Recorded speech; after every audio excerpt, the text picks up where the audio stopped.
Congress committee की प्रवक्ता हैं प्रियंका जी। राम मंदिर के चढ़ावे में जो चोरी का प्रकरण है, सरकार ने एसआईटी गठित कर दी है। हालांकि अभी तक एफआईआर नहीं हुई, लेकिन जिस तरह की कार्रवाई अब तक चल रही है, क्या कांग्रेस पार्टी उससे संतुष्ट है?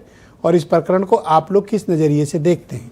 ये आस्था का अपमान है, ये अपराध है, या फिर व्यवस्था को ज़्यादा बेहतर और सुदृढ़ करने की ज़रूरत है? देखिए ब्रजेश जी, सबसे पहले तो मैं यही कहूँगी कि जिस तरीके से प्रभु श्री राम के चढ़ावे में जो है चोरी की गई है, वो करोड़ों हिंदुओं की आस्था के साथ खिलवाड़ है, धोखा है और ये पाप है। जिस तरीके से एक हिंदू अपने चंदे को किसी भी तरीके से, कोई गरीब भी जाता है तो भी 10-5 रुपये जरूर चढ़ाता है, क्योंकि उसका विश्वास है कि भगवान को जो है कुछ ना कुछ जो भी हो सके श्रद्धा के अनुसार अर्पित किया जाए। अब आप सोचिए कि उस चंदे में, उस चढ़ावे में जो चोरी करे वो कितना बड़ा पापी होगा, और वो भी वो पार्टी जो ये भगवान श्री राम की राजनीति करती है, उनके नाम पे वोट मांगती है, राम राज्य की बातें करती है। पर आज सबसे बड़ा सवाल ये है कि जिन लोगों के ऊपर आरोप है या जो लोग उस ट्रस्ट से जुड़े हुए हैं, चाहे वो टिन्नू हो, चाहे वो जो है केडी तिवारी हो, और चाहे लवकुश हो, उनके घर में तो पैसे की बरामदी हो रही है ना। किसी के गोबर में 10 लाख रुपए निकल रहे हैं, किसी के बक्से से जो है 5 से 7 लाख रुपए निकल रहे हैं, और लगातार पैसे निकल रहे हैं। उनके पास प्रॉपर्टीज है, आप कभी मत कहिएगा कि गोबर जमीनें हैं। यूजफुल नहीं होता, कि गोबर के भीतर पैसे भी हो सकते हैं। नहीं, गोबर के अंदर भ्रष्टाचार है भाई साहब। ये देखिए, गोबर में पैसे नहीं है, ये गोबर के अंदर भ्रष्टाचार। इसको पैसे ना कहिए। ये जो चंदा चोरी करी जाए, जो चढ़ावा चोरी करी जाए, वो पैसा नहीं होता, वो पाप होता है।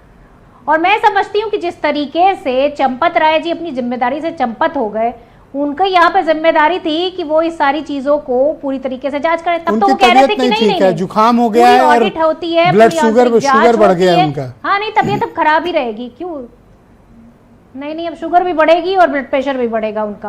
पहले ही वो कह रहे थे कि उनको बदनाम करने की साजिश है। अरे भाई, कौन आपको बदनाम कर रहा है, जरा ये बताइए।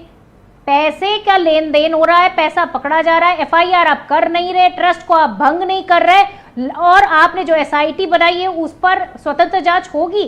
जब आप पद पर बने हुए हैं और आप ही की जांच करनी है, आप ही एसआईटी बनवा रहे हैं, तो ये जांच स्वतंत्र किस तरीके से?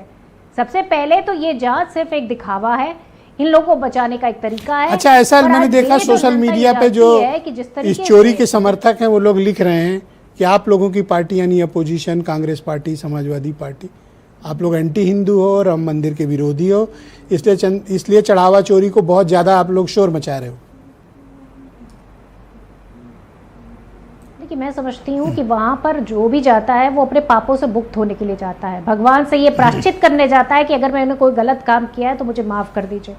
और जो लोग इस प्रकरण को भी जस्टिफाई करने की कोशिश कर रहे हैं, वो उससे बड़े पापी हैं। वो अपने आप को हिंदू कैसे कहते हैं, मुझे समझ नहीं आता। बहुत शुक्रिया। कृपया हमारे साथ बनी रहिएगा। मैं डॉक्टर शैलेंद्र शर्मा, अटल जी